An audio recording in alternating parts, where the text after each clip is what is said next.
إن الحمد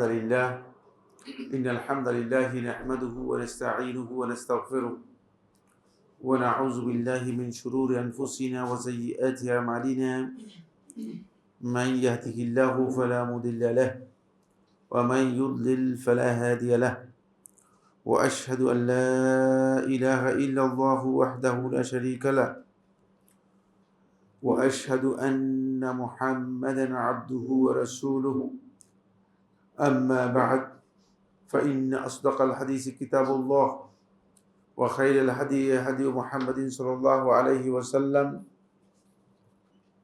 وشر الأمور محدثاتها وكل محدثة بدعة وكل بدعة ضلالة وكل ضلالة في النار. قال الله سبحانه وتعالى في كلامه المجيد: أعوذ بالله من الشيطان الرجيم ولكل وجهة هو موليها فاستبقوا الخيرات أينما تكونوا يأتي بكم الله جميعا إن الله على كل شيء قدير ومن حيث خرجت فول وجهك شطر المسجد الحرام وإنه للحق من ربك وما الله بغافل عما تعملون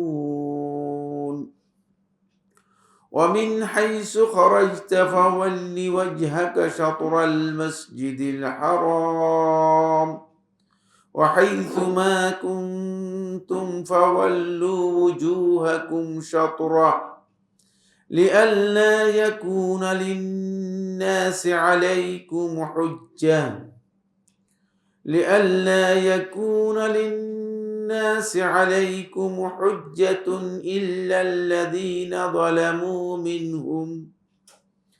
إلا الذين ظلموا منهم فلا تخشوهم واخشوني ولأتم نعمتي عليكم ولعلكم تهتدون. সূরাতুল বাকারার 148 থেকে 150 পর্যন্ত এই আয়াতগুলো আমরা তেলাওয়াত করেছি। এগুলোর উপর কিছু কথা ইতিমধ্যেই একেবারেই লাস্ট যে দার্স হয়েছিল সেই দার্সে আমরা আলোচনা করেছিলাম। আপনারা নিশ্চয়ই অবগত আছেন।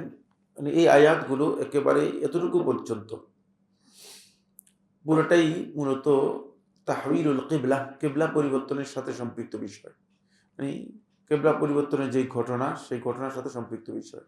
আমরা জানি যে আমাদের আগে যে প্রথমে যে কিবলা ছিল সেটা ছিল বাইতুল মুকাদ্দাস অথবা মসজিদুল আকসার দিকে।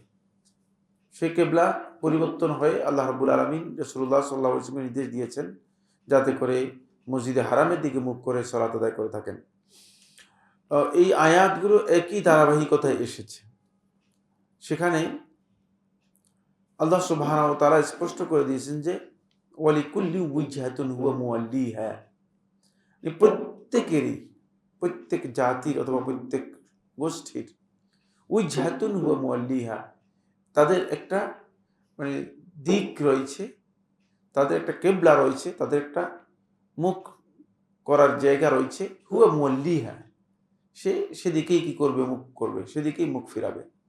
অর্থাৎ প্রত্যেক জাতির জন্য আল্লাহ সুবহানাহু ওয়া তাআলা কিবলা নির্ধারণ করে দিয়েছেন, সেটা যাই হোক না কেন। ফাস্তাবিকুল খায়রাত, অতএব তোমরা ভালো কাজের দিকে দ্রুত অগ্রসর হও, এগিয়ে যাও। এই আয়াতটি অত্যন্ত গুরুত্বপূর্ণ। ফাস্তাবিকুল খায়রাতের এই বিষয়টি, ভালো কাজের দিকে প্রতিযোগিতা করতে আল্লাহ তাআলা বলেছেন, এগিয়ে যেতে বলছেন দ্রুত। প্রতিযোগিতা মূলত এই জায়গাতে সবচেয়ে বেশি গুরুত্বপূর্ণ। মুবাহ কাজের জন্য, বৈধ কাজের জন্য প্রতিযোগিতার প্রয়োজন নেই, কারণ এতে প্রতিযোগিতা করে যদি কেউ জিতেও যায় তিনি সফল হবেন না, কারণ তিনি ভালো কিছু তো পাবেন না, সর্বোচ্চ যেটা পাবেন সেটাতে মুবাহ কিছু পাবেন। এই জন্য এই আয়াত থেকে বোঝা যাচ্ছে যে মূলত দুনিয়ার কাজে যে প্রতিযোগিতা রয়েছে সেই প্রতিযোগিতাটা একেবারেই বেহুদা।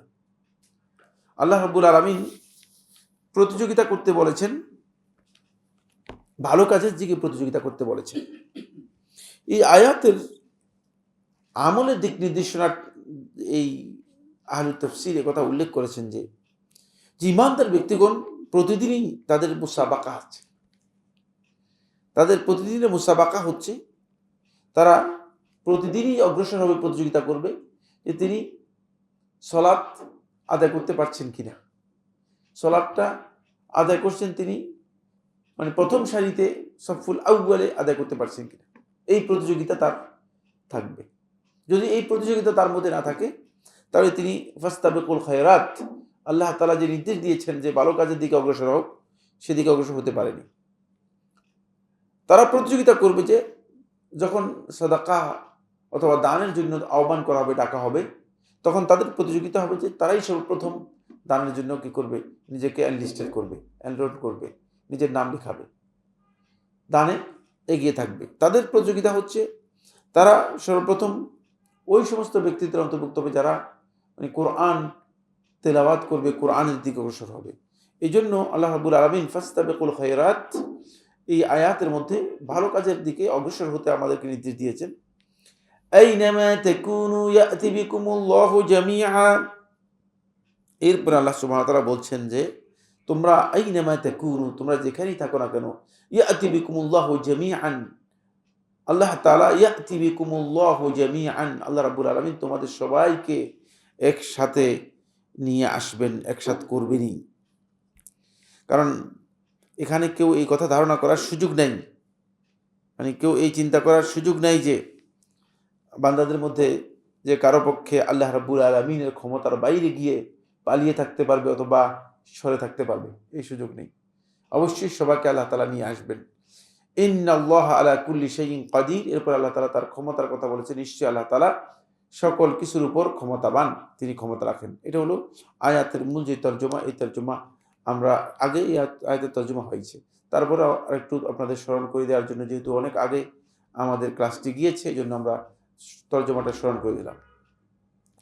এরপরে রাসূলুল্লাহ সাল্লাল্লাহু আলাইহি ওয়াসাল্লামকে লক্ষ্য করে নির্দেশ দিচ্ছেন আল্লাহ তাআলা বলছেন, ওমিন হাইসু খারাজতা, আপনি যেখান থেকেই বের হন না কেন, ফাওয়াল্লি ওয়াজহাকা শাতরাল মসজিদিল হারাম, আপনি আপনার চেহারাকে মসজিদে হারামের দিকে মুখ করাবেন, অর্থাৎ মসজিদে হারামের দিকে আপনার মুখ ফিরবেন। ওয়া ইন্নাহু লাল হাক্কু মির রাব্বিক, আর নিশ্চয়ই এটাই আপনার রবের পক্ষ থেকে হক, সত্য, সঠিক। ওয়ামাল্লাহু বিগাফিলিন আম্মা তা'মালুন, আর আল্লাহ তাআলা তারা যা করে তা থেকে গাফেল বা অমনোযোগী নন। আল্লাহ রাব্বুল আলামিন তারা যা করেন তা থেকে অমনোযোগী নন। এরপরে বলছেন আবার ওয়ামিন হাইসু খারাজতা ফাওয়াল্লি ওয়াজহাকা শাতরাল মসজিদিল হারাম, ওই আয়াতটাকে রিপিট করেছেন আল্লাহ সুবহানাহু ওয়া তাআলা। প্রথমে রাসূলুল্লাহ সাল্লাল্লাহু আলাইহি ওয়াসাল্লামকে নির্দেশ দিচ্ছেন, রাসূলুল্লাহ সাল্লাল্লাহু আলাইহি ওয়াসাল্লামকে লক্ষ্য করে বলছেন, দ্বিতীয়বার আবার রাসূলুল্লাহ সাল্লাল্লাহু আলাইহি ওয়াসাল্লামকে লক্ষ্য করে বলছেন, ওয়ামিন হাইসু খারাজতা, আপনি যেখান থেকে বের হন না কেন, ফাওয়াল্লি ওয়াজহাকা শাতরাল মসজিদিল হারাম, আপনি মসজিদে হারামের দিকে আপনার মুখ ফিরিয়ে নিন অথবা আপনার মুখ করুন। ওয়া হাইসু মা কুনতুম, এরপরে সবাইকে, প্রথমে রাসূলুল্লাহ সাল্লাল্লাহু আলাইহি ওয়াসাল্লামকে খেতাব করেছেন, অ্যাড্রেস করেছেন, তারপরে সবাইকে বলছেন ওয়া হাইসু মা কুনতুম, আর তোমরা যেখানেই থাকো না কেন, ফাওয়াল্লু ওয়াজুহাকুম শাতরাহু, তোমরা তোমাদের চেহারাকে মসজিদে হারামের দিকে ফিরিয়ে নাও। ফাওয়াল্লু, তোমরা ফিরিয়ে নাও, ওয়াজুহাকুম, তোমাদের চেহারাকে, শাতরাহু মানে মসজিদে হারামের দিকে। লিআল্লা ইয়াকুনা লিন-নাসি আলাইকুম হুজ্জাহ, যাতে করে মানুষদের জন্য তোমাদের বিপক্ষে, তোমাদের বিরুদ্ধে কোনো প্রমাণ না থাকে। কারণ তোমরা নিজেরা যদি এখন পরস্পরের মধ্যে কোন্দল লেগে যাও, তাহলে মানুষ বলবে যে তোমরাই ভুলের মধ্যে আছো। এই জন্য কোনো হক স্পষ্ট হবার পরে, হকপন্থীরা যদি হক নিয়ে নিজেদের মধ্যেই কোন্দল করে, ঝগড়া করে, তাহলে বাতিল এটার সুযোগ নিয়ে নেয়, জালেম এটার জন্য সুযোগ নিয়ে নেয়। এখানে আল্লাহ সুবহানাহু ওয়া তাআলা এদিকে ইঙ্গিত করেছেন, বলেছেন যে লিআল্লা ইয়াকুনা লিন-নাসি আলাইকুম হুজ্জাহ, যাতে করে মানুষদের জন্য, এখানে মানুষ বলতে বোঝানো হচ্ছে তোমাদের যারা বিরোধী আছে, এই যারা তোমাদের বিপক্ষে অবস্থান করতেছে, তোমাদের বিপক্ষে কিছু সংখ্যক লোক আছে, লিআল্লা ইয়াকুনা লিন-নাসি আলাইকুম হুজ্জাতুন, তাদের তোমাদের বিরুদ্ধে যেন কোনো প্রমাণ তাদের না হয় যে মানে তোমরাই তো বিভ্রান্তির মধ্যে আছো। কেউ বাইতুল মুকাদ্দাসের দিকে মুখ ফিরিয়ে আছে, কেউ কি মানে এই দিকে ফিরে আসছে, সবাই একমত হতে পারে নাই। এখন এই প্রশ্ন সবসময় আসে, সামনে আলোচনার মধ্যে আসবে এই প্রশ্ন, এখন সবসময় আসে যে ব্যাপার কি আপনারাই তো এখন নাই, এই প্রশ্ন এখন আসতেছে। যেহেতু হক স্পষ্ট হওয়ার পরে হকপন্থীদের মধ্যে মানে খুঁটিনাটি কোনো বিষয় নিয়ে আসলে বিতর্ক করা, এটি মূলত বিরোধী যারা আছে, জালিম যারা আছে, তারা হকপন্থীদের বা হকের উপর একটা মানে তাদের পক্ষে একটা শক্তিশালী হুজ্জত পেয়ে যায়, প্রমাণ পেয়ে যায়, এটাকে আপনাদের উপরে সে বসাই দিবে, বলেছে এই দেখেন। যেমন আমি একটা ফতোয়া দিলাম, আবার আরেকজন আরেকটা ফতোয়া দিল, আরেক আলেম আরেকটা ফতোয়া দিল। তিনজন আলেম যদি একই মানহাজের, একই আকীদার তিনজন আলেম যদি 4 প্রকারের বা 3 প্রকারের ফতোয়া দেয়, তাহলে এটা মানে চরম একটা আত্মঘাতীমূলক কি কার্যকলাপ হবে, ভুল কাজ হবে। এই মানে আত্মঘাতীমূলক হয়ে গেল, আত্মঘাতীমূলক হয়ে গেল। মানে এই জায়গায় তখন জালিম যারা আছে তারা অন্যায়কারীরা একটা সুযোগ, স্কোপ পেয়ে যাবে। বলে দেখেন, আবার দেখা যাচ্ছে যে একই ব্যক্তি তিনি একসময় এক ধরনের ফতোয়া দিয়েছেন, আবার আরেক সময় কি আরেক ধরনের ফতোয়া দিচ্ছেন বা দিয়েছেন, ফলে এটাও তার জন্য কি আত্মঘাতী। এই জন্য আল্লাহ তাআলা এই আয়াতের মধ্যে স্পষ্ট করেছেন যে যাতে করে মানুষদের জন্য তোমাদের বিপক্ষে কোনো হুজ্জত বা প্রমাণ না হয়। ইল্লাল্লাযীনা যালামু মিনহুম, এটা সাধারণ মানুষ যাতে হুজ্জত না দেয়, কিন্তু জালেমদের ব্যাপারে ইল্লাল্লাযীনা যালামু মিনহুম, তবে তাদের মধ্যে যারা জালিম, অন্যায়কারী জালিম, মানে তারা ব্যতীত, মানে তাদেরকে তোমরা অত বেশি গুরুত্ব দিবে না, জালেমদেরকে অত বেশি গুরুত্ব দেওয়ার প্রয়োজন নেই। মানে সাধারণ মানুষ যাতে করে তোমাদের মানে বিপক্ষে না দাঁড়ায়, কারণ মানুষ বলে যেতাম তোমরাই তো মিয়া একজন এক কথা, একজন এক কথা বলছো। কিন্তু যদি জালিমরা বলে তাহলে ইল্লাল্লাযীনা যালামু মিনহুম, জালিমদের বিষয়টি বাদ, এদের বিষয়টি ধর্তব্য নয়, তাদের বিষয়টি ব্যতীত, তাদের কথা ছাড়া, তাদের মধ্যে থেকে যারা জালেম তারা ছাড়া, ফালা তাখশাউহুম, তাদেরকে তোমরা ভয় করবে না, ফালা তাখশাউহুম ওয়াখশাউনি, আর কেবল আমাকেই ভয় করবে, কেবল একমাত্র ভয় হবে আমার জন্য। ওয়ালিউতিম্মা নি'মাতি আলাইকুম, দ্বিতীয় আরেকটি কারণ হচ্ছে এই, যাতে করে আমি আমার নিয়ামতটা তোমাদের উপর পরিপূর্ণ করে দিতে পারি। কারণ ইসলামের বিধানের মধ্যে এটা হচ্ছে শেষ। ইসলাম এবং আল্লাহর পক্ষ থেকে যে নিয়ামত আল্লাহ তাআলা দিয়েছেন, ইসলামের এই নিয়ামতের পরিপূর্ণতা হচ্ছে এই জায়গায় যে শেষ বিধান হচ্ছে আবার আল্লাহর ঘরের দিকে কি করবে, আল্লাহর বান্দারা মুখ ফিরে নিবে, মুখ ফিরাবে আল্লাহর ঘরের দিকে। ওয়ালি উতিম্মা নি'মাতি আলাইকুম, যাতে করে আমি আমার নিয়ামতটা তোমাদের উপর পরিপূর্ণ করে দিতে পারি। ওয়ালা আল্লাকুম তাহতাদুন, এবং যাতে তোমরাও হেদায়েতের উপর আবার ফিরে আসতে পারো, মানে সঠিক যে সিদ্ধান্ত, সেই সিদ্ধান্তে ফিরে আসতে পারো। কারণ তোমাদের এই ফিরে আসাটা এটা হচ্ছে হেদায়েতের বিষয়। এবার আমরা এই বিষয়গুলো নিয়ে কয়েকটি কথা আপনাদের সামনে আলোচনা করব, যেগুলো আমাদের আজকের যেই আয়াতগুলোর সাথে সংশ্লিষ্ট বিষয়। এটার মানে এই আয়াতগুলোর উপর কিছু আলোচনা হয়ে গিয়েছে, যেগুলো আলোচনা হয়েছে সেগুলো আমি রিপিট করব না, যেগুলো আলোচনা হয়েছে সেগুলো রিপিট করব না।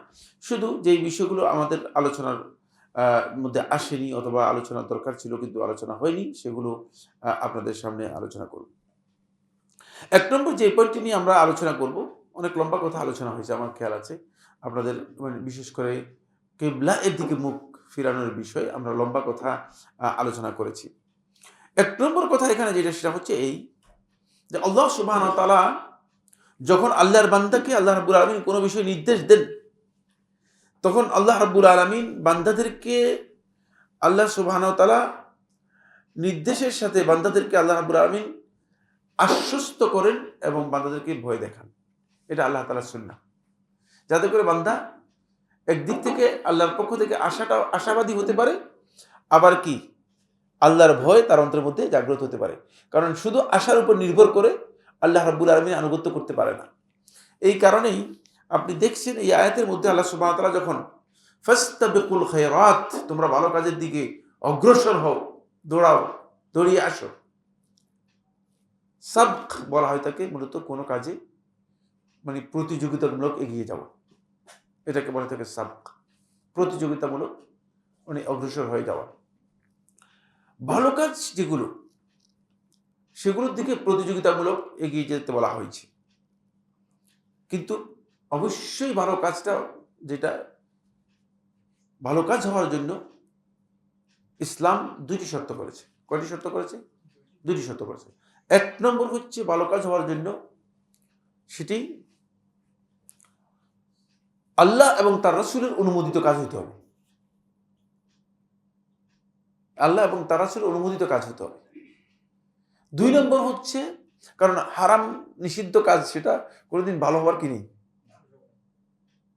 ভালোর কোনো সুযোগ নেই, সেখানে ভালোর কোনো মানে সুযোগ পাবেন না।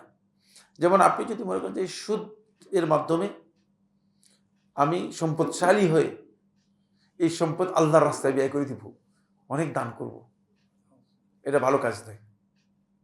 কারণ ভালো কাজ হওয়ার জন্য শর্ত হচ্ছে কি, আল্লাহ এবং তার রাসূলের অনুমোদিত হতে হবে। এই কাজটা অনুমোদিত নয়, এই কাজটা অনুমোদিত নয়। খেয়াল রাখতে হবে, যেটা কাজটা অনুমোদিত হতে হবে।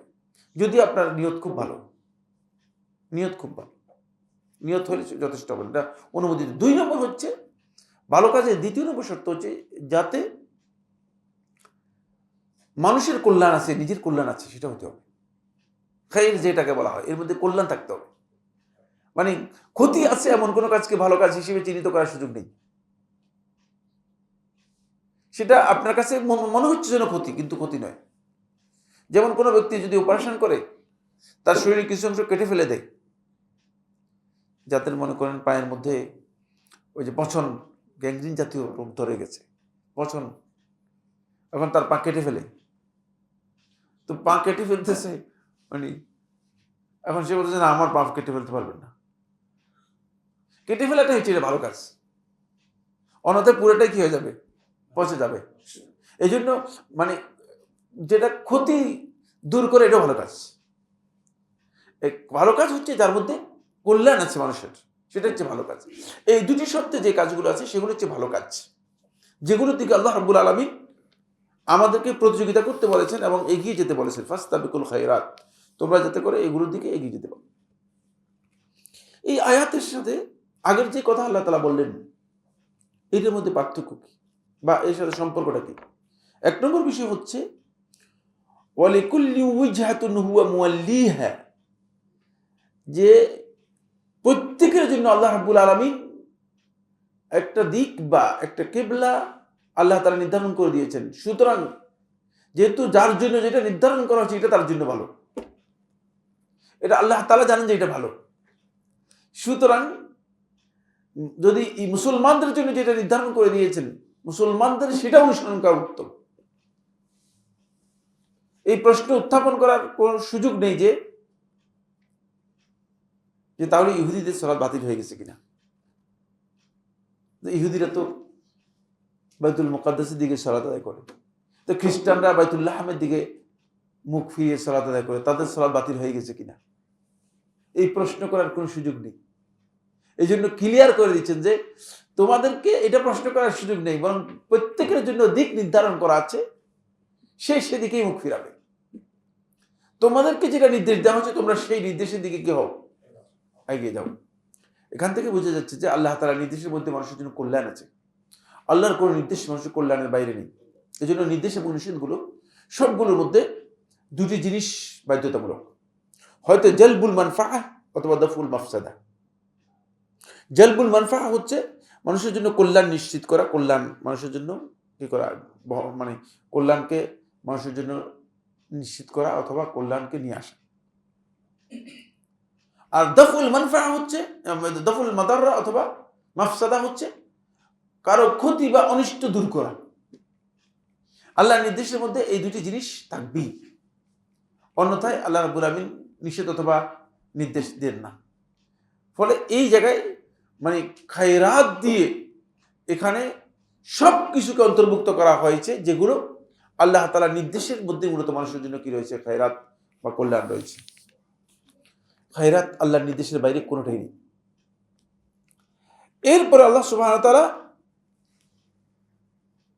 ক্লিয়ার করে দিচ্ছেন, সেটা হচ্ছে এই আইনামা তাকুনু ইয়াতি বিকুমুল্লাহু জামিআন।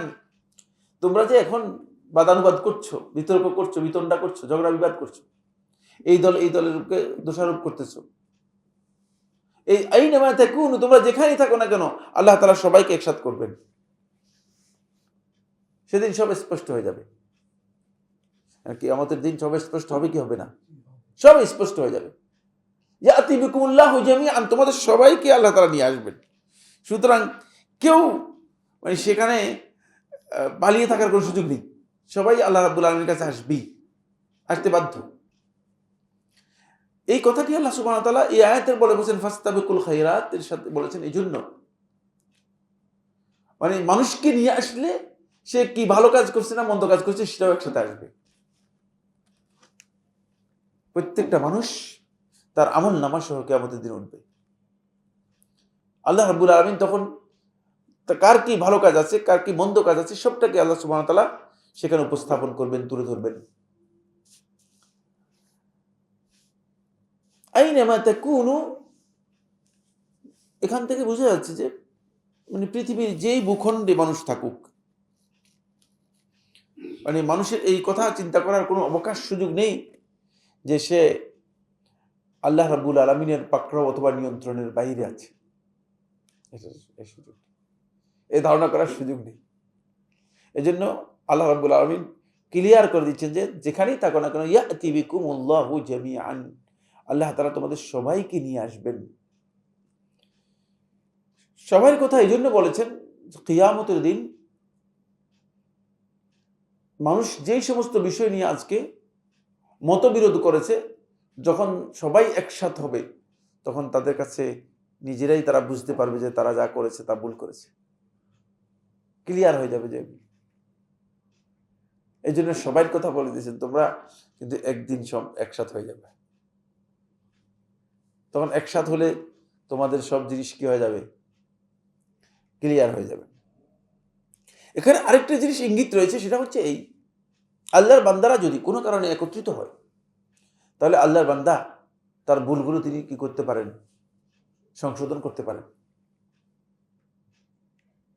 কারণ আপনি আমার ভুল আমি হয়তো ভালো করে ধরতে পারলাম অথবা ধরতে পারলাম না, কিন্তু আরেকজন ধরতে পারবে। এই জন্য সবাই একসাথ হলে অনেক জিনিস স্পষ্ট হয়ে যায়। কিয়ামতের দিন এই কারণে স্পষ্ট হয়ে যাবে, দেখবে যে এখানে মানে ভুলগুলো সব স্পষ্ট হয়ে যাচ্ছে। আল্লাহ রাব্বুল আলামিন মানুষদেরকে একসাথ করার বিষয়টিকে ইঙ্গিত দিচ্ছেন যাতে করে মানুষ ভালো কাজ করার ক্ষেত্রে তারা মানে তাদের সম্মিলিত প্রচেষ্টাটা থাকে, সম্মিলিত প্রচেষ্টার মাধ্যমে ভালো কাজটা করে, তাহলে সেই কাজের মধ্যে ভুল হয় কম এবং সে কাজের মধ্যে মানুষ নিজেকে সংশোধন করতে পারে, নিজেকে সংশোধনে রাখতে পারে। এরপরে বলেছেন ইন্নাল্লাহা আলা কুল্লি শাইইন কাদির, নিশ্চয় আল্লাহ তাআলা সব কিছুর উপর ক্ষমতাবান। আল্লাহ রাব্বুল আলামিনের অন্যতম গুরুত্বপূর্ণ একটি আল্লাহ তাআলার নাম হচ্ছে কাদির। আল কাদির, এটা আল্লাহ তাআলার নাম, গুরুত্বপূর্ণ নাম। এই খবর থেকে বোঝা যায় যে এটা আল্লাহ তাআলার নাম। এটা যখন বলা হয়েছে যে এরপরে বলছেন যেহেতু আল্লাহ তাআলা নির্দেশ দিয়েছেন প্রত্যেককে সুনির্দিষ্ট কিবলা তাদের জন্য নির্ধারণ করেছেন, তখন রাসূলুল্লাহ সাল্লাল্লাহু আলাইহি ওয়াসাল্লাম লক্ষ্য করে বলতেছেন মিন হাইসু খারাজতা ফাওয়াল্লি ওয়াজহাকা শাতরাল মাসজিদিল হারাম, আপনি যেখানেই থাকেন, যেখান থেকে বের হন, আপনি আপনার ওয়াজহাকা শাতরাল মাসজিদিল হারাম, আপনি আপনার চেহারাকে মসজিদে হারামের দিকে ফিরাবেন। এটা হলো মানে কিবলা এর নির্দেশ দেওয়া হচ্ছে, মসজিদে হারামের দিকে আপনার চেহারাকে ফিরাবেন। ফাওয়াল্লি ওয়াজহাকা, আপনি ফিরবেন না, একথা বলে না যে আপনি ফিরে যান মসজিদে হারামের দিকে। কারণ হচ্ছে ইবাদতের মৌলিক বিষয় হচ্ছে মানে ওই ব্যক্তি মূলত কি করবে, পরিপূর্ণরূপে মসজিদ হারামের দিকে কিবলামুখী হবে। ইস্তেকবালুল কিবলার জন্য অবশ্যই ব্যক্তির মানে সব কিছু কিবলামুখী হতে হবে। ওয়াজহ দিয়ে আল্লাহ তাআলা তাবির করেছেন, এই জন্য ওয়াজহ কোরআনে কারীমের মধ্যে চেহারা এবং সত্তা দুটোকে একসাথে বোঝায়। ফলে আপনি যদি বাম দিকে তাকিয়ে যদি কিবলার দিকে আপনার শরীর রাখেন তাহলে সালাত হবে না, অথবা ডান দিকে তাকিয়ে কিবলার দিকে শরীর থাকলে হবে না। মানে আপনার চেহারাও কিবলার দিকে হতে হবে, আপনার শরীরটাও কি হতে হবে, কিবলার দিকে হতে হবে। এই জন্য জুমহুর আহলে ইলম বলেছেন যে মানে শরীরের প্রত্যেকটি অঙ্গই মূলত কিবলার দিকে থাকবে সালাতের মধ্যে। এটা ইস্তেকবালুল কিবলা, এর জন্য আল্লাহ তাআলা এই নির্দেশ দিয়েছেন। রাসূলুল্লাহ সাল্লাল্লাহু আলাইহি ওয়াসাল্লামকে নির্দেশ দেওয়া হয় তাকে ওই সমস্ত বিষয়ে সরাসরি আল্লাহ তাআলা আল্লাহ রাসূলকে নির্দেশ দেন যেগুলো খুবই গুরুত্বপূর্ণ। রাসূলকে নির্দেশ দেওয়ার মাধ্যমে গোটা উম্মতকে নির্দেশ দেওয়া হচ্ছে। কারণ উম্মত যেহেতু আল্লাহ রাসূল সাল্লাল্লাহু আলাইহি ওয়াসাল্লাম যেখানে রাসূলকে স্পষ্ট করে বলা হচ্ছে, তাহলে রাসূল যেখানে বাদ পড়ে না সেখানে উম্মত বাদ পড়ার কোনো কারণ আছে কিনা, প্রশ্নই আসে। এই জন্য কোরআনের মধ্যে যেই জায়গায় আল্লাহ সুবহানাহু ওয়া তাআলা রাসূলুল্লাহ সাল্লাল্লাহু আলাইহি ওয়াসাল্লামকে খেতাব করে ড্রেস করে নির্দেশ দেন, সেখানে উম্মত মানে একেবারে অন্তর্ভুক্ত, গুরুত্ব বেশি দেওয়ার কারণে সরাসরি আল্লাহ তাআলা গুরুত্বের কারণে সরাসরি রাসূলকে বলেছেন ফাওয়াল্লি ওয়াজহাকা শাতরাল মাসজিদুল হারাম। শাতরাল মাসজিদুল হারামের উপর আলোচনা হয়েছে, বিস্তারিত আলোচনা হয়েছে। ওয়া ইন্নাহু লাল হাক্কু মির রাব্বিক, এটাই আপনার রবের পক্ষ থেকে একমাত্র হক। এটা তাকিদ দেওয়া হয়েছে অনেক বেশি। কেন এই তাকিদ দেওয়া হয়েছে? যেহেতু এটা আল্লাহর পক্ষ থেকে শেষ ফয়সালা। কারণ এটা নিয়ে বিতর্ক তৈরি হয়েছে তাদের মধ্যে সন্দেহ তৈরি হয়েছে, বিতর্ক তৈরি হয়েছে। বিতর্ক তৈরি হওয়ার কারণ হচ্ছে খুব সহজ কথাই, কিছু সংখ্যক লোক দীর্ঘদিন পর্যন্ত সালাত আদায় করেছে মসজিদুল আকসার দিকে মুখ করে। স্বাভাবিক কথাই, এখন লোকেরা প্রশ্ন করবে তাহলে এই লোকগুলো কি জাহান্নামী হয়ে যাবে কিনা? দেখেন এই প্রশ্ন কিন্তু এখন অধিকাংশ লোককে আপনি যখন বলেন যে ভাই এইভাবে সালাত হয় না, সালাত হওয়ার পদ্ধতি, বলছে তাহলে কি আমার বাপ দাদা যারা নামাজ পড়েছে তারা কি জাহান্নামী হয়ে যাবে কিনা? এই প্রশ্ন এখানে আসবেই না। এই প্রশ্ন আগে নিষেধ করে দেওয়া হয়েছে, এই প্রশ্নের সুযোগ নেই। আপনাকে এই প্রশ্ন করতে বলা হয়নি। আপনি এটাই হচ্ছে হক, যেটা হক আপনার কাছে স্পষ্ট হয়ে গেছে, সেটাই হক, সেটাকে আপনাকে মেনে নিতে হবে। ওয়ামাল্লাহু বিগাফিলিন আম্মা তা'মালুন, আর তোমরা যা করছো সে ব্যাপারে আল্লাহ তাআলা অমনোযোগী নন। এটা আল্লাহ তাআলার আরেকটি গুরুত্বপূর্ণ খবর অথবা সিফাত। আল্লাহ রাব্বুল আলামিনের সিফাতগুলো দুই প্রকার হয়, একটা হচ্ছে ইজাবি পজিটিভ, আর হচ্ছে সালবি নেগেটিভ। এখানে নেগেট করা হচ্ছে, নিষেধ করে দেওয়া হচ্ছে। কোনটা নেগেট করা হচ্ছে? যে আল্লাহ তাআলা অমনোযোগী হন না। মাখলুকাতের ব্যাপারে, সৃষ্টির ব্যাপারে আল্লাহ রাব্বুল আলামিন সামান্যতম অমনোযোগী হন না। সব কিছু আল্লাহ তাআলার কি রয়েছে, মানে স্মরণের মধ্যে আছে সব কিছু। মানে মানুষ যেমন গাফেল হয়ে যায়, কোনো না কোনো দিক থেকে অমনোযোগী হয়ে যায়। যেমন আপনার কাছে একজন আসলে আরেকজনের কথা ভুলে গেছেন, এমন হয়ে যাবে। কিন্তু আল্লাহ রাব্বুল আলামিনের শানে এটা মোটেও প্রযোজ্য নয়। এটা আল্লাহ তাআলার সিফাত। এই সিফাত সম্পর্কে আমি বলেছি যে মানে নেগেটিভ সিফাতগুলো, আল্লাহ রাব্বুল আলামিনের নেগেটিভ সিফাত যেগুলো আছে সেগুলোর ক্ষেত্রে সুন্নাহ এবং সালাফদের মানহাজ হচ্ছে যেটা সাব্যস্ত হয়েছে শুধুমাত্র সেটাই নেগেটিভ করবে, অতিরিক্ত কি করবে না, বৃদ্ধি করবে না। আর নেগেটিভটা মানে খুব কম, মানে এটা মুজমাল, একেবারে সংক্ষিপ্ত। অনেক বেশি নেগেটিভ করার বিষয় সালাফদের কাছ থেকে সাব্যস্ত হয়নি। পজিটিভের ক্ষেত্রে যেগুলো ভালো জিনিস প্রশংসিত, যেগুলো মানুষের কাছে প্রশংসিত, সেগুলো আল্লাহর কাছে অবশ্যই প্রশংসিত। সেটা আপনি আল্লাহ তাআলার প্রশংসা যে কোনো ভাবে করতে পারেন। যে প্রশংসা করা বৈধ, সেই প্রশংসা আপনি করতে পারবেন আল্লাহ তাআলা।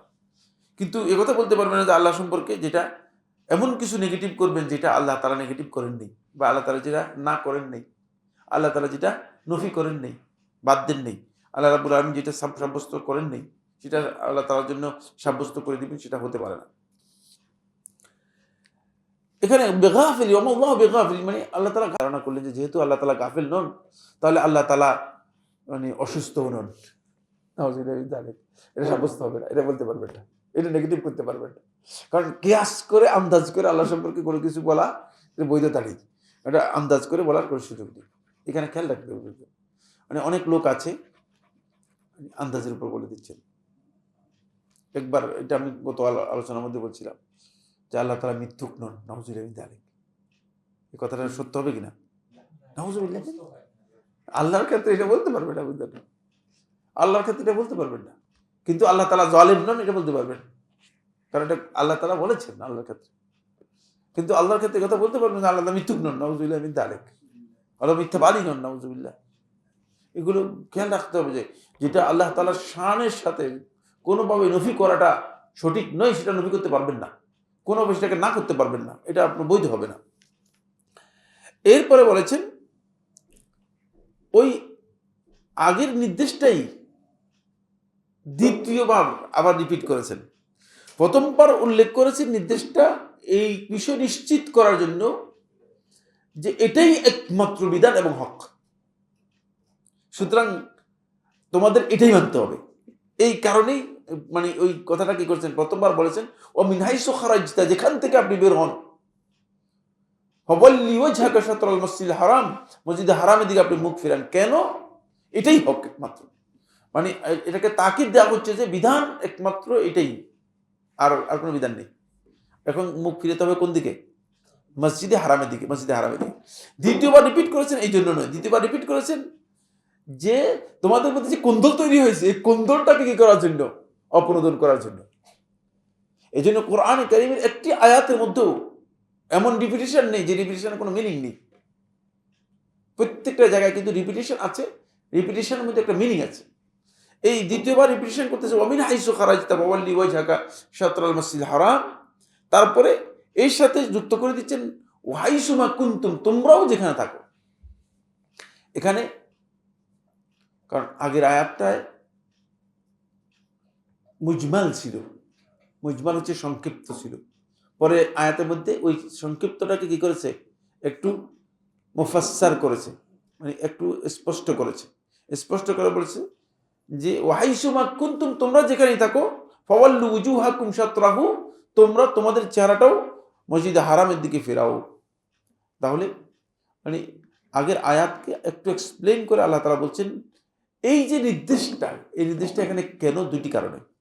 এই দুটি কারণ হচ্ছে, এক, লিআল্লা ইয়াকুনা লিন-নাসি আলাইকুম হুজ্জাতুন, যাতে মানে তোমাদের বিপক্ষে কেউ তোমরা যে বাদানুবাদ করতেছো এগুলো নিয়ে দলিল দিতে না পারে। মানে ওই বাদানুবাদটাকে অপনোদন করার জন্য দ্বিতীয়বার এটাকে রিপিট করা হয়েছে। আসেন, এখানে লিন্নাস বলেছে, তাহলে বোঝা যাচ্ছে যে মূলত হকের অনুসারী কমন পিপল হবে না, মাস পিপল হবে না। মাস পিপল কি হয়ে যাবে? মাস পিপল হচ্ছে শুধুমাত্র, এটা হলো দর্শক গ্যালারিতে আছে, এরা হলো লিন্নাস, মানে এরা দর্শক গ্যালারি। বুঝতে পেরেছেন কিনা? বেশিরভাগ লোকই দর্শক গ্যালারি। যারা হকের অনুসারী হবে তাদের সংখ্যা হচ্ছে কম, কারণ এখানে আল্লাহ রাব্বুল আলামিন তিন দল লোক ভাগ করে দিচ্ছেন, তিন দল ভাগ করে দিচ্ছেন। প্রথম দল হচ্ছে সাধারণ মানুষ, যারা হকের ধার ধারে না, কোনো কিছুরই ধার ধারে না, চিন্তাও করে না, কিন্তু কথা একটা পেলে সেটা নিয়ে দৌড়াদৌড়ি করে। অনেক আছে নামাজও পড়ে না, কিন্তু মসজিদে যখন কোনো একটা হয়েছে, দেখেন না মুসল্লিরা নামাজ পড়ে কি করে, দেখেন এটা ছোট। আসলে কি জীবনে করে মসজিদে যাই ঢুকেই যাই। ওই যে এই লোকগুলো দেখছেন মসজিদে নিয়মিত যায়, কি যে কি গন্ডগোল করে, মসজিদটা নষ্ট করে দিল।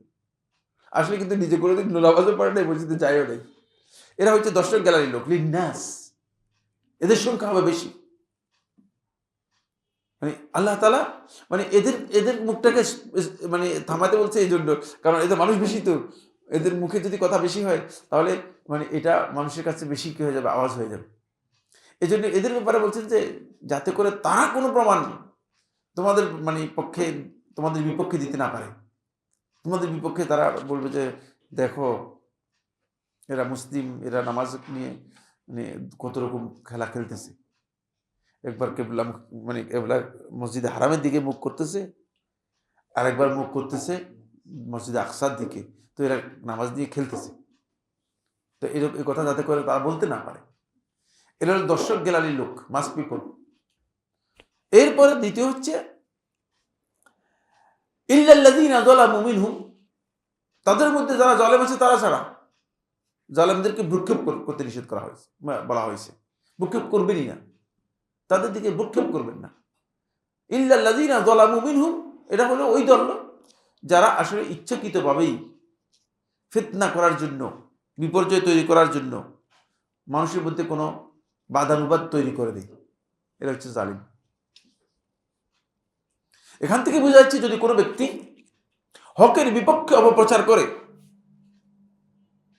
কোনো ব্যক্তি যদি হকের বিপক্ষে অপপ্রচার করে, তার এই কাজটা জুলুম এবং এই সে জালেমদের একজন। তার দিকে আল্লাহ রাব্বুল আলামিন ভ্রুক্ষেপ করতে নিষেধ করেছেন, বলে তাকানোর দরকার নেই, তার দিকে তাকানোর কোনো প্রয়োজন নেই, কারণ সে জালিম। ইল্লাল্লাযীনা যালামু মিনহুম, তাদের মধ্যে থেকে যারা জালিম, মানে তাদেরকে একবারে ছেড়ে দাও, তারা ব্যতীত তাদের কোনো দরকার নেই। কারণ তারা এই যে বাদানুবাদ তৈরি করবে, হক নিয়ে লোকদের মধ্যে একটা বিভাদ তৈরি করবে, বাড়াবাড়ি করবে, এটা কোনোভাবে মেনে নেওয়া যায় না। আলাইকুম, আলাইকুম দ্বারা বোঝানো হচ্ছে যে ইমানদারদেরকে। কারণ এখানে বিবাদীর স্টেজে আসছে ইমানদাররা, তারাই তো কিবলা পরিবর্তন করে গেছে, ঠিক না? আর মানুষের স্টেজে আসছে কারা? ইহুদিরা। ইহুদিরা বলতেছে যে মক্কাতে ইহুদি, মানে মদিনাতে ইহুদিদের সংখ্যা বেশি। ইহুদি তিনটা দল ছিল, ইহুদিদের তিনটা গোত্র ছিল, বনু নযীর, বনু কাইনুকা, বনু কুরাইদা। তো এই বনু কুরাইদা সহ এই তিন দলের অনেক লোক ছিল, ইহুদিদের লোক ছিল বেশি। পরবর্তীতে ইহুদিদের সেখান থেকে অনেকে চলে গিয়েছে, আস্তে আস্তে করে তারা চলে গিয়েছে। শেষ পর্যন্ত তাদেরকে রাসূলুল্লাহ সাল্লাল্লাহু আলাইহি ওয়াসাল্লাম জীবদ্দশায় আল্লাহ রাসূল সাল্লাল্লাহু আলাইহি ওয়াসাল্লাম তাদেরকে মদিনা থেকে বের করে দিয়েছেন। ওমর খাত্তাব রাদিয়াল্লাহু তাআলা একেবারেই পরিপূর্ণরূপে সেখান থেকে বের করে দিয়েছেন। এখন ইহুদিরা হচ্ছে বেশি, আর এর বিপক্ষে মুসলমানরা, কারণ মুসলমানদের ইবাদতটা প্রশ্নবিদ্ধ হয়ে গিয়েছে। ইবাদত প্রশ্নবিদ্ধ হয়েছে এই জন্য যে আগেরটা ঠিক আছে না পরেরটা ঠিক আছে বলো। আগে যে মানে বাইতুল মুকাদ্দাসের দিকে কিবলা মানে মুখ ফিরে সালাত আদায় করছো, পরে যে মানে মসজিদে হারামের দিকে মুখ করে সালাত আদায় করতেছো, কোনটা ঠিক আছে? স্বাভাবিকভাবে একটা সমস্যা না? এটা উত্তর দিতে পারবেন কিনা আপনারা? হ্যাঁ পারেন, কি উত্তরটা কি? তাহলে তা আগেরটা বলছিল, তাহলে আগেরটা বলছিল না, নামাজ তো বাতিল। হ্যাঁ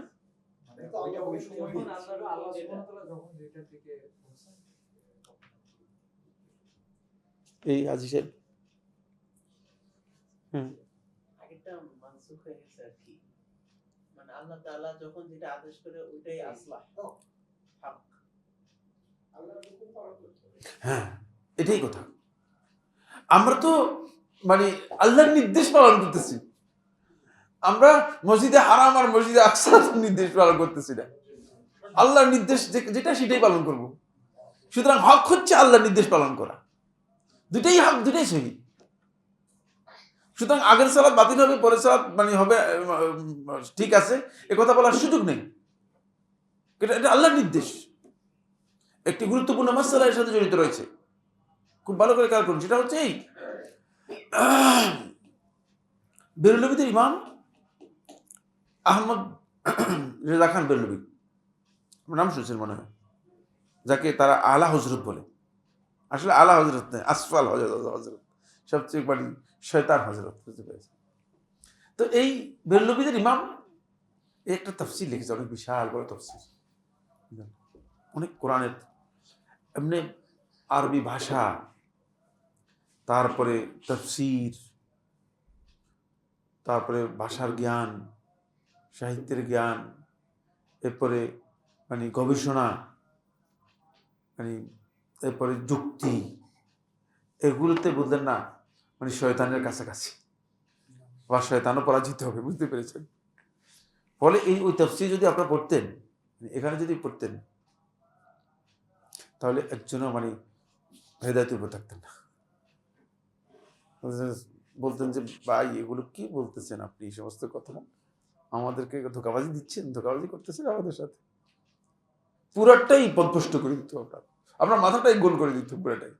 বাকি আপনারা উর্দু পড়তে জানেন না, ওই তাফসিরে পড়েন নাই, খুব ভালো হয়েছে। এটা বঙ্গানুবাদ হয়নি, বেরলভীরা এটা বঙ্গানুবাদ করতে পারে নাই, করতে পারে নাই না মানে করে নাই আর কি, হয়তো তারা, যাই হোক তাদের মৌলবীরা এগুলো নিয়ে করতে পারে, যাই হোক। তো ওই তাফসিরের মধ্যে সে লিখেছে মানে যেটা সেটা হলো এই যে আল্লাহ তাআলা ফেরেশতাদেরকে নির্দেশ দিয়েছেন আদমকে সিজদা করার জন্য। সুতরাং কোনো মানুষ যদি কোনো মানুষকে সিজদা করে, এটা সিজদা কোনোদিন শিরক হবে না। যদি শিরক হয় তাহলে আল্লাহ তাআলা শিরকের বৈধতা কোনোদিন দিতেন না। বুঝতে পেরেছেন? মানে কিভাবে সম্ভব যে আল্লাহ রাব্বুল আলামিন শিরকের বৈধতা দিতে পারেন? শিরকের বৈধতা তো আল্লাহ তাআলা দিতে পারেন না, কোনোদিন অসম্ভব। মানে তার বক্তব্য হচ্ছে অসম্ভব যে আল্লাহ তাআলা শিরকের বৈধতা দিতে পারেন না। সুতরাং আদমকে সিজদা করতে তো বলছেন যে এটা তো কোরআনে আছেই, ওয়াইজ কুলনা লিল মালাইকাতি ইসজুদু লি আদম, যে তো আদমকে সিজদা করো। তাহলে আদমকে সিজদা করতে নির্দেশ দিয়েছেন, এখান থেকে বোঝা যাচ্ছে এটা শিরক না। আপনি মানুষকে সিজদা করতে পারবেন, কারণ আল্লাহই সিজদা করতে বলছে, সেখানে আপনি নিষেধ করতেছেন সিজদা করতে। তখন তখনকার সময় সম্ভবত শেখ মোহাম্মদ আব্দুল ওয়াহাব রহমতুল্লাহের কাছে চিঠি লিখেছেন।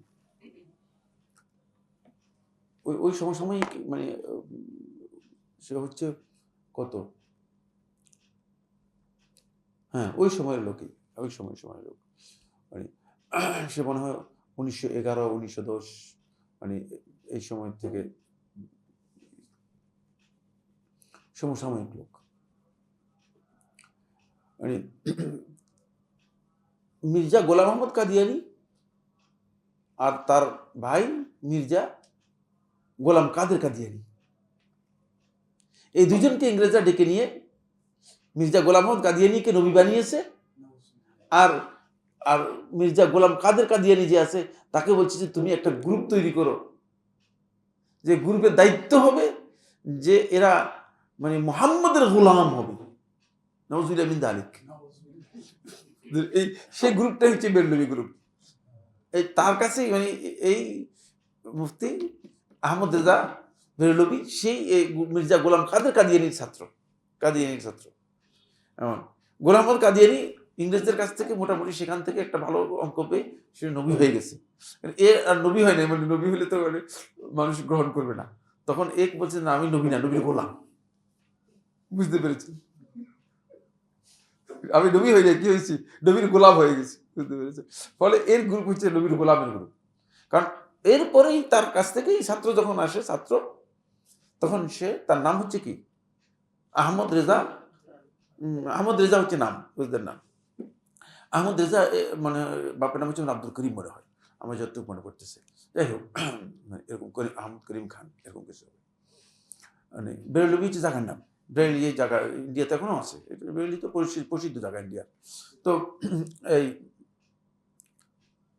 সে নিজের নাম আহমদ রেজা বাদ দিয়ে সে তার বইয়ের মধ্যে বলতেছে আমি হচ্ছে আব্দুর রসুল, আমার নাম হচ্ছে রসুলের গোলাম। রাসূল গোলাম বললেও তো গোলাম শব্দটা আরবি ভাষায় মানে মোটামুটি সহজ অর্থে ব্যবহার করা যায়, বৈধ। গোলাম শব্দটা মানে শিরকি শব্দ নয়, গোলামটা কিছু কাছাকাছি বৈধ। গোলাম আরবি ভাষার শব্দের মধ্যে কি আছে, পার্থক্য আছে। কিন্তু সে নিজেকেই ঘোষণা করেছে যে আমি হচ্ছে আব্দুর রসুল, রাসূলের গোলাম। সে মানে তার নিজের লকব দিয়েছে, যত জায়গায় আছে সবখানে তার লকবের মধ্যে তার লকব হচ্ছে আব্দুর রসুল। নাউজুবিল্লাহ মিন যালিক। আমি যেটা বলতেছিলাম ওই এই কথাটা এই জন্য আনছি, সে তার তাফসীরের মধ্যে কথা বলেছে যে যদি তোমরা সেটাকে, ওই শেখ মোহাম্মদ ইবনে আব্দুল ওয়াহাব রহমতুল্লাহর কাছে চিঠি রেখেছে যে তুমি কোরআনের বিপক্ষে তোমার যে ফতোয়া সে ফতোয়া দিচ্ছ,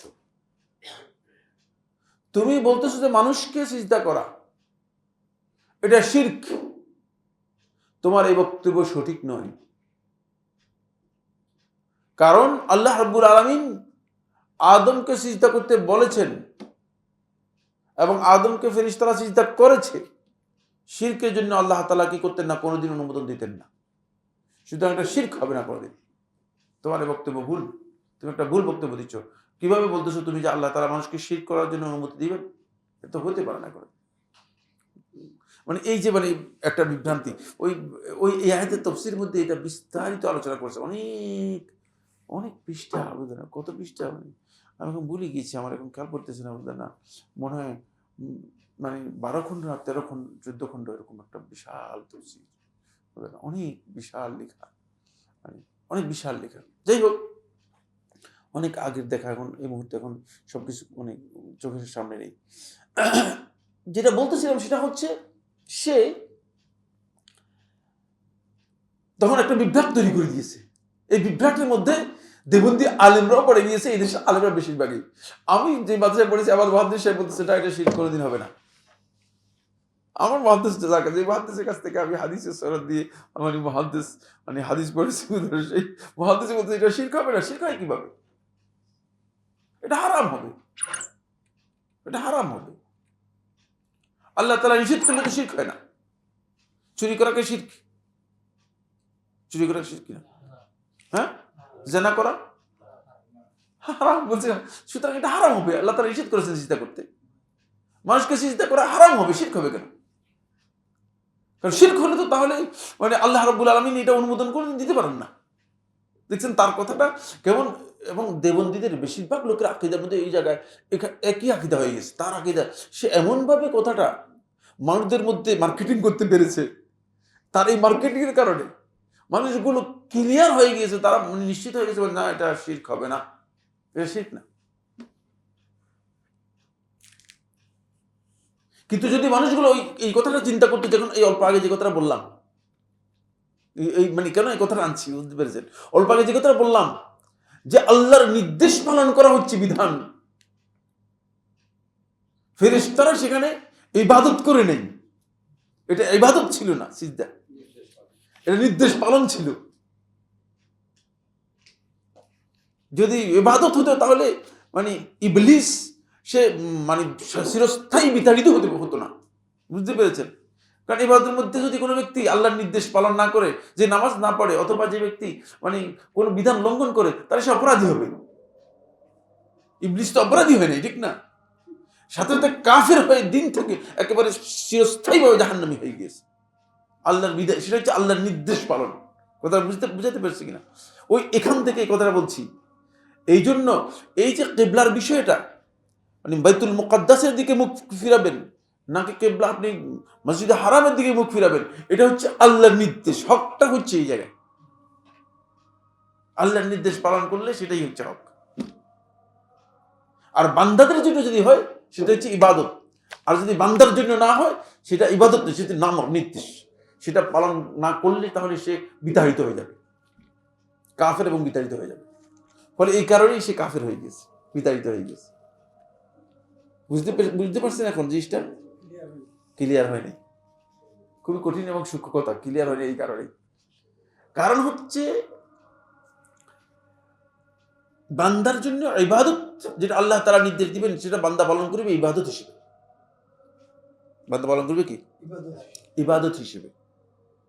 সুতরাং নির্দেশটা বান্দা যখন পালন করবে, সেই ইবাদত হওয়ার কারণে ওই নির্দেশ যদি লঙ্ঘন করে তার সে কি হবে?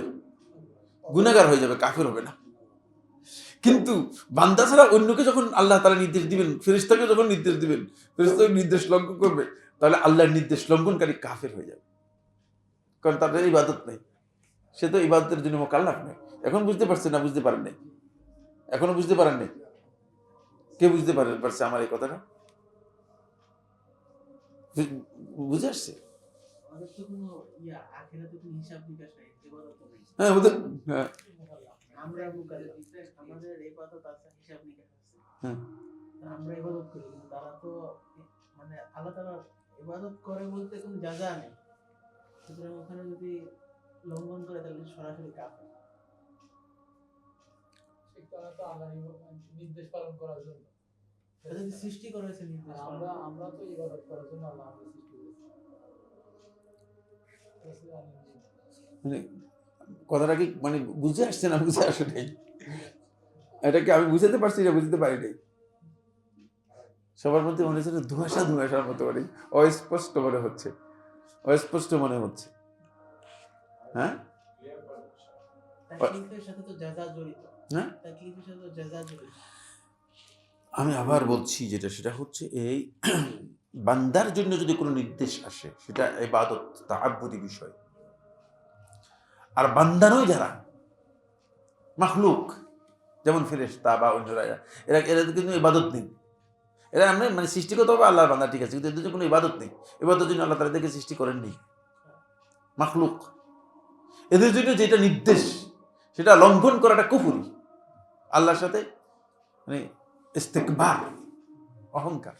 এই জন্য এই জায়গায় গিয়ে শয়তান কি হয়ে গেছে, বিতাড়িত হয়ে গেছে। নাহলে সে মানে অপরাধী হতো, সে অপরাধী হয়ে গেছে, বিতাড়িত হয়ে গেছে।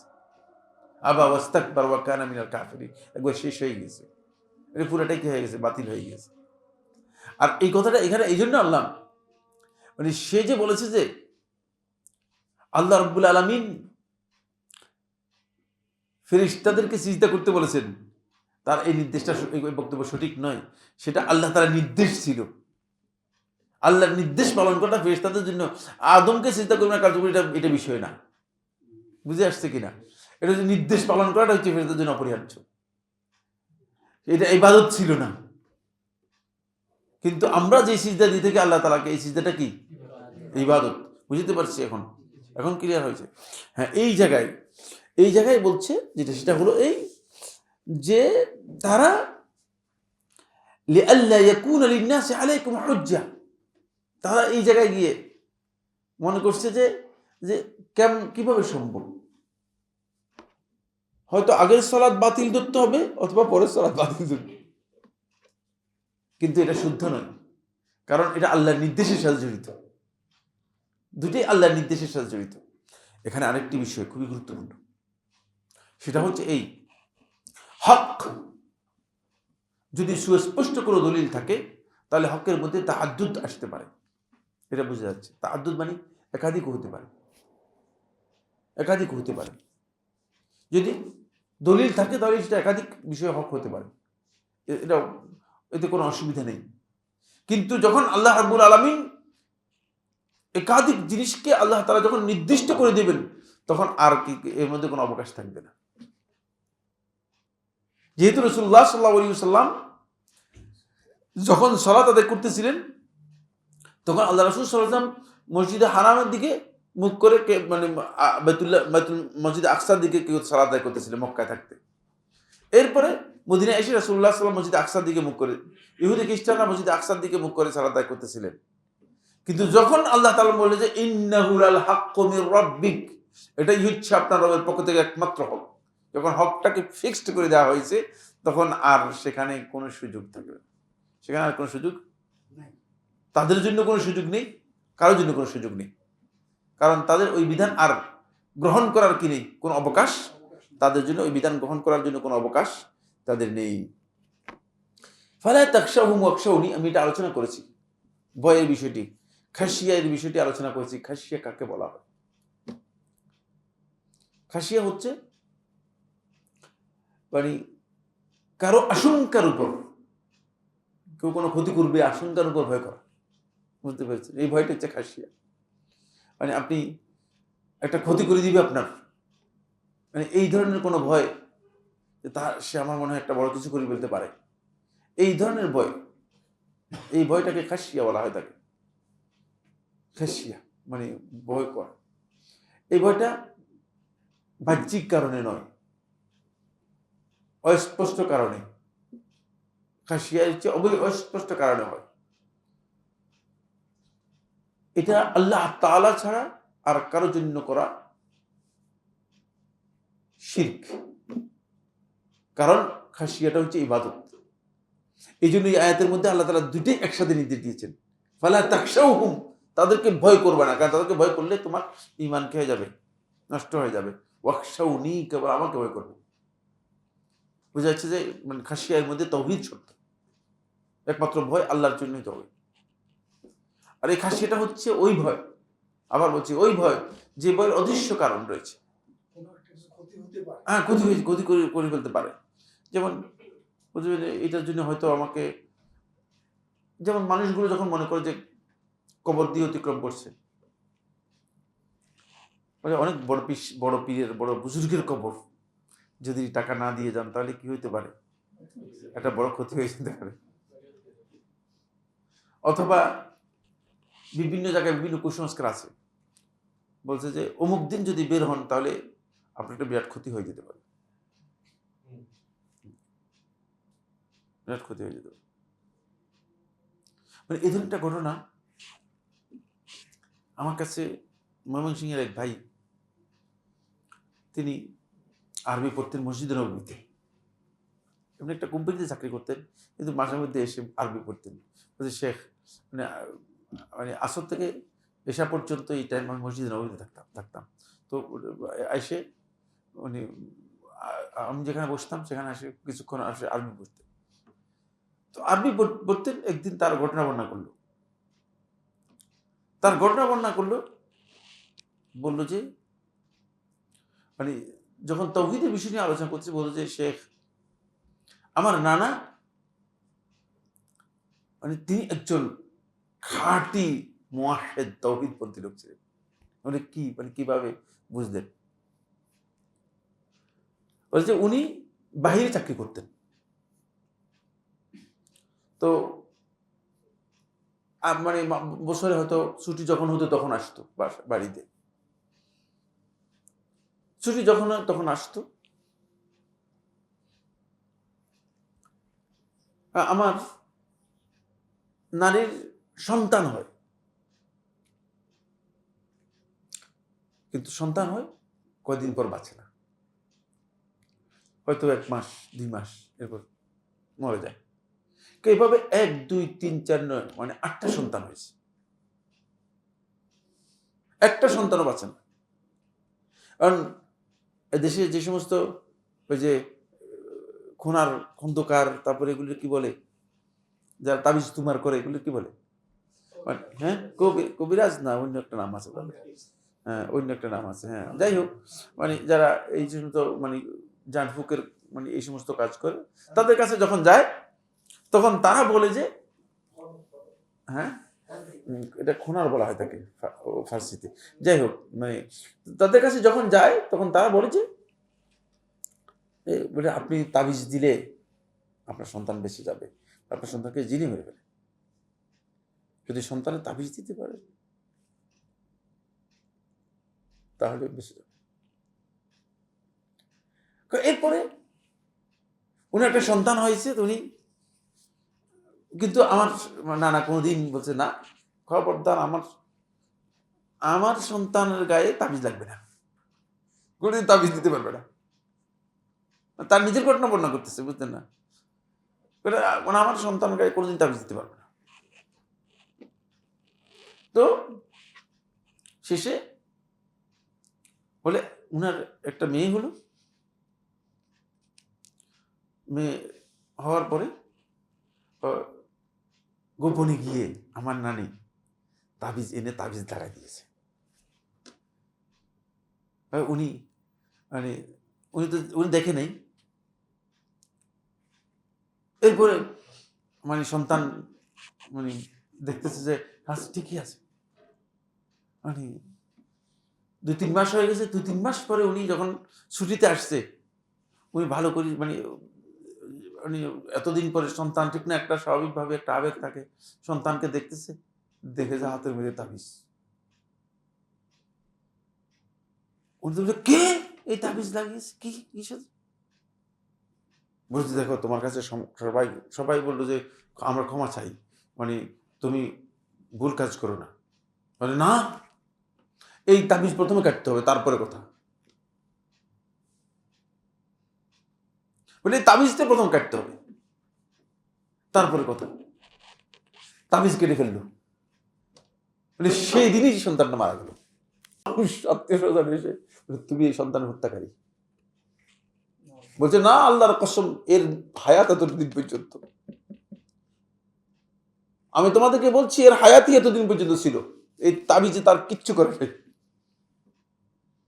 এর মৃত্যু আজকেই ছিল, আজকেই তাবিজও খোলা হয়েছে, আজকে মৃত্যু হয়েছে। তোমরা এই কথা বলো না, এই আকিদা শিরকি আকিদা। বলে এটা আকিদা নয়, শিরকি আকিদা। সবাই তো তিরস্কার, নিন্দা। তুমি একটা সন্তান হত্যা করে ফেললা,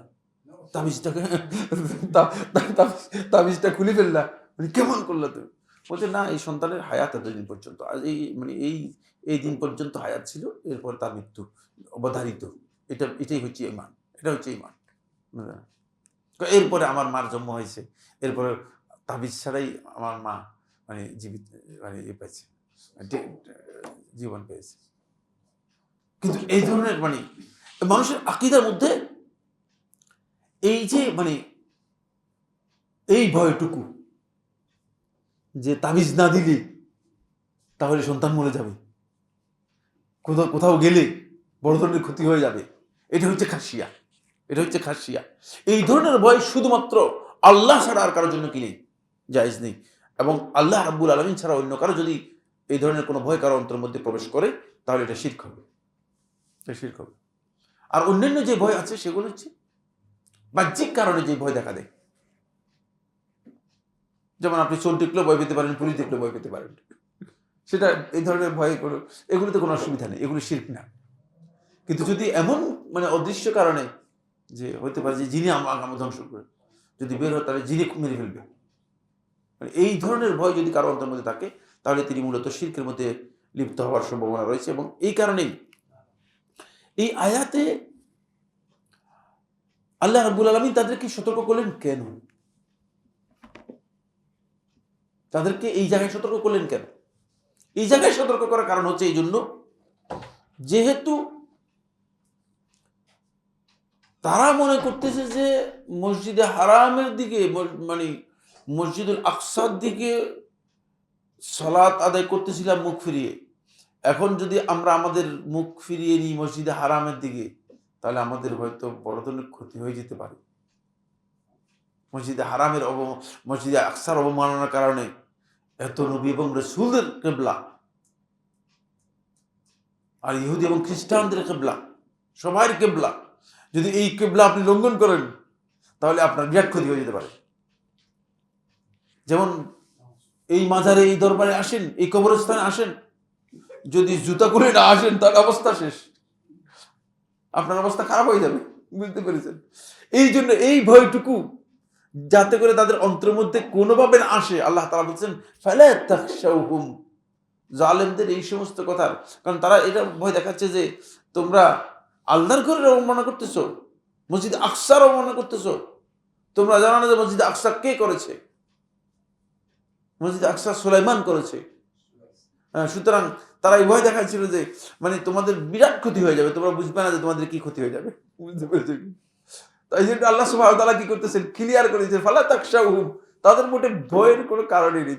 ওয়াখশাউনি, ভয় করলে আমাকে ভয় করো, যেহেতু ভয় একমাত্র আল্লাহ তাআলার জন্য ভয় অবধারিত।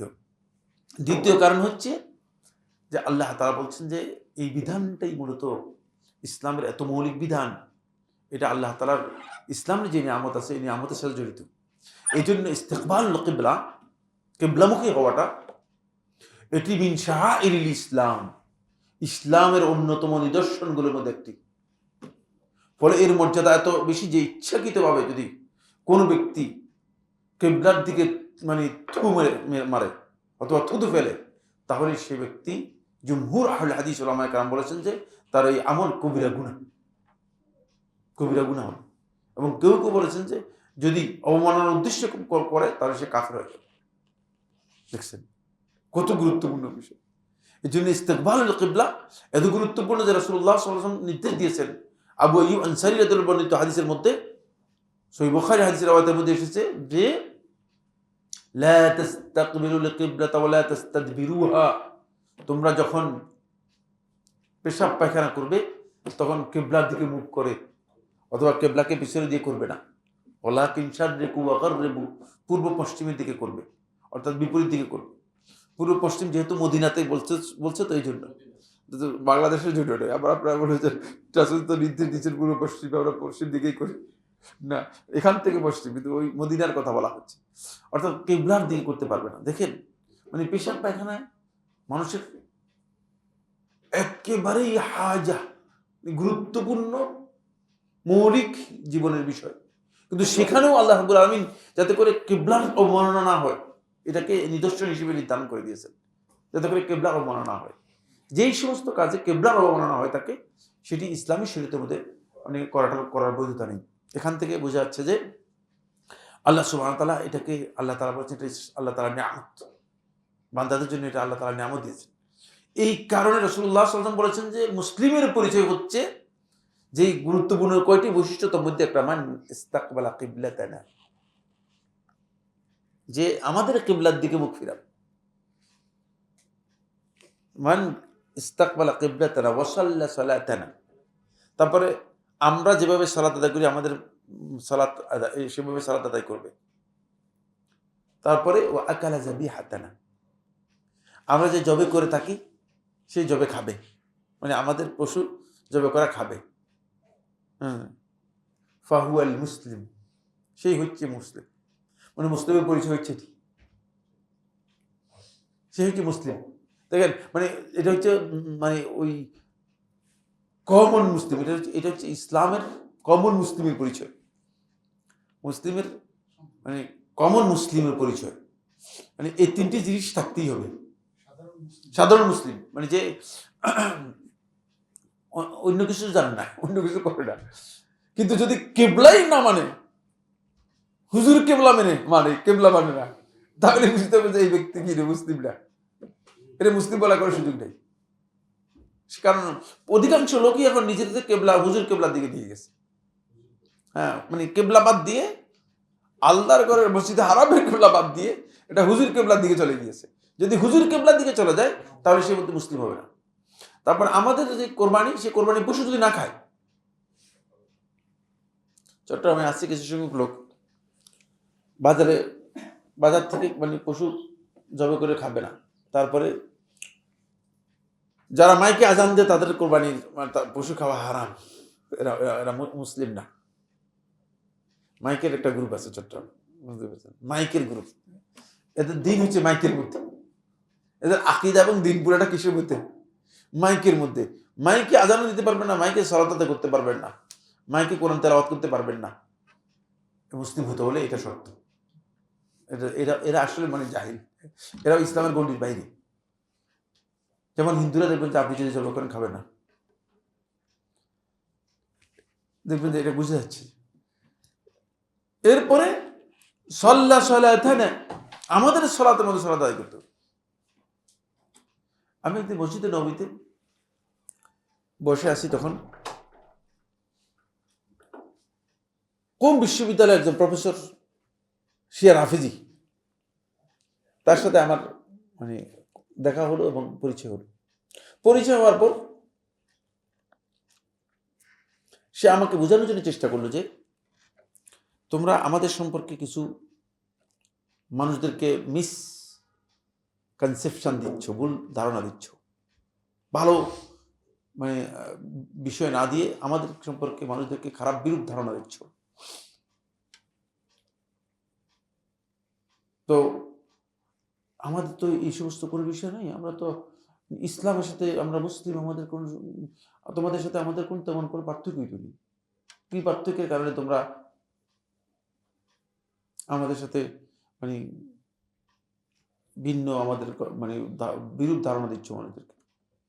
তো আমি বললাম যে শোনো, কমন মুসলিম যে খুব মানে একেবারে মুসলিম যাকে মানে খুব ন্যারো মানে বৈশিষ্ট্য যাকে শুধু মুসলিম বলা যায়, তার পরিচয় হচ্ছে মানে মানে ইস্তাকবালা কিবলাতানা ওয়া সাল্লা সালাতানা। তোমরা তো আমাদের সালাত পড়ো না, তুমি তাহলে তোমাদের এই লোকদেরকে বলো তারা নামাজের আজান হচ্ছে বের হয়ে যাচ্ছে কেন এখন বলো? এবার আর কিছু বলতে পারে না, যে তোমাদের লোকগুলোকে বলো নাই কেন তোমরা? আমরা এদের সাথে সালাত আদায় করতে হবে, তোমরা তো আমাদের সাথে সালাত আদায় করতেছো না, আমাদের সালাত আদায় করতেছো না। আজান হচ্ছে, তোমরা মাগরিবের সবগুলো লোক বের হয়ে চলে যাচ্ছে, কারণ কি বলো? তখন আর কিছু বলতে পারে না, বলে এটা জাহিল মানুষ। এখন জাহিল হোক, জাহিলদেরকে তোমরা যেভাবে তালিম দিচ্ছ সেভাবেই তো। জাহিল কোত্থেকে হয়েছে? আমাদের জাহিল তো বেরোয় যাচ্ছে না মসজিদ থেকে, তো আমাদের জাহিল তো বেরোয় চলে যাচ্ছে না। জাহিল তো এখানে মসজিদে আসছে নামাজ পড়ার জন্য, এখন আজান দিচ্ছে আর মসজিদ বের হয়ে যাচ্ছে, কারণটা কি? আর কিছু বলতে পারে না। আমি কই, তোমাকে তো মুসলিম বলতে হলে আমাকে অন্তপক্ষে কমন মুসলিমের, রাসূলুল্লাহ সাল্লাল্লাহু আলাইহি ওয়াসাল্লাম মুসলিমের যেই খুব মানে সংক্ষিপ্ত পার্শিয়াল যে ডেফিনেশন দিয়েছে, সামান্য একটা ডেফিনেশন সংজ্ঞা দিয়েছে, সেই সংজ্ঞার মধ্যে তুমি আসতে হবে। সেই সংজ্ঞার মধ্যে সালাত না, তোমরা তো আমাদের সালাত আদায় করো নাই, আমাদের সালাত আদায় করো না, তোমরা তোমাদের মন মতো সালাত আদায় করো। আর কিছু বলতে পারো না। আমি বলছি তুমি আগে ওটা এগুলো এগুলো ঠিক করে আসো, তোমাদের দায়িত্ব হচ্ছে এগুলো তোমরা ঠিক করে আসো। এই জন্য এখানে আল্লাহ সুবহানাহু ওয়া তাআলা একেবারে ক্লিয়ার করে দিয়েছেন, এটা আল্লাহ তাআলার অনেক বড় নিয়ামত যে আল্লাহ রাব্বুল আলামিন মসজিদে হারামের দিকে, আল্লাহ রাসূল সাল্লাল্লাহু আলাইহি ওয়াসাল্লামকে আবার এই উম্মাহকে মসজিদে হারামের দিকে কি করেছেন? ফিরিয়ে দিয়েছেন। এর মাধ্যমে একটা গুরুত্বপূর্ণ দিক হচ্ছে সেটা হলো এই যে মুসলিমদের কিবলা এক হওয়ার অর্থ হচ্ছে মুসলিমদের সবকিছু এক হতো। এটা আল্লাহর নিয়ামত। আসলে যদি এই সবকিছু এক না হয়, তাহলে আল্লাহ তাআলা এই নিয়ামত থেকে মুসলিমরা বঞ্চিত হয়ে যাবে। এবং মুসলিমদের মধ্যে আজকে যে দ্বিধা বিভক্তির কারণ হচ্ছে তারা কিবলার দিকটাকে আসলে ঠিক করতে পারেনি। যদিও মানে কিবলা মুখে মুখে বলতেছে একটা, কিন্তু আসলে মানে প্রকৃত কিবলা কি করে দিয়েছে? কিবলা ভিতরে কিবলা চেঞ্জ, ভিতরে কিবলা ঠিক নেই, বাহিরের কিবলা ঠিক আছে আর কি। বাহিরের কিবলা ঠিক থাকলে চলবে না, ভিতরের কিবলা কি হতে হবে? ঠিক হতে হবে। মানে আপনার নৈতিক এবং চেহারার কিবলা, চেহারার কিবলা আপনার ঠিক আছে, চেহারার কিবলা আপনি মসজিদে হারামের দিকে মুখ করতেছেন ঠিক আছে, কিন্তু অন্তরের কিবলা আপনার ভিন্ন হয়ে গেছে। বুঝতে পেরেছেন? আপনার মন মানসিকতা এবং চিন্তার কিবলাটা কি ভিন্ন হয়ে গেছে। সুতরাং এই যে পরিবর্তন, এটা যদি আসে তাহলে মুসলিমরা সত্যিকার নিয়ামত লাভ করতে পারবে। আর এইবার এটাই লাআল্লাকুম তাহতাদুন, আর এটা হচ্ছে আল্লাহ তাআলার পক্ষ থেকে হিদায়াতের রাস্তা, হিদায়াতের পথ, যেটা আল্লাহ সুবহানাহু ওয়া তাআলা বলেছেন। এখানে একটি গুরুত্বপূর্ণ আমলের কথা তারা দিক নির্দেশনা করেছেন, সেটা হচ্ছে এই যে ঈমানদার ব্যক্তিগণ তাদের প্রত্যেকটি কাজেই তাদের খেয়াল রাখতে হবে যে ইসলামের মূল যেই শাআয়েরগুলো আছে সেগুলোকে সবসময় বুলন্দ করার জন্য চেষ্টা করবেন। এই কারণেই আল্লাহ সুবহানাহু ওয়া তাআলা কিবলা এর তাহওয়িলে কিবলা বা কিবলায় পরিবর্তনের বিষয়টিকে আল্লাহ তাআলা এত বেশি আলোচনা করেছেন। দেখেন সালাতের ব্যাপারে এরকম লম্বা আলোচনা আসেনি, ফরজ ইবাদতের ব্যাপারে এত লম্বা আলোচনা আসেনি, কিন্তু যেহেতু এটা শাইআতুম মিন শাআইরিল ইসলাম, ইসলামের গুরুত্বপূর্ণ মৌলিক যে সমস্ত নিদর্শনগুলো আছে, ওই নিদর্শনাবলীর মধ্যে একটি গুরুত্বপূর্ণ নিদর্শন, এই কারণে এখানে গুরুত্ব অনেক বেশি, আলোচনা আসছে বেশি। এই বিষয়গুলোকে বুলন্দ করা খুবই গুরুত্বপূর্ণ, মুসলমানদের কাছে এটা খুবই গুরুত্বের বিষয় রয়েছে। এখান থেকে আরেকটি গুরুত্বপূর্ণ বিষয় রয়েছে মুসলমানদের, সেটা হচ্ছে মুসলিমদেরকে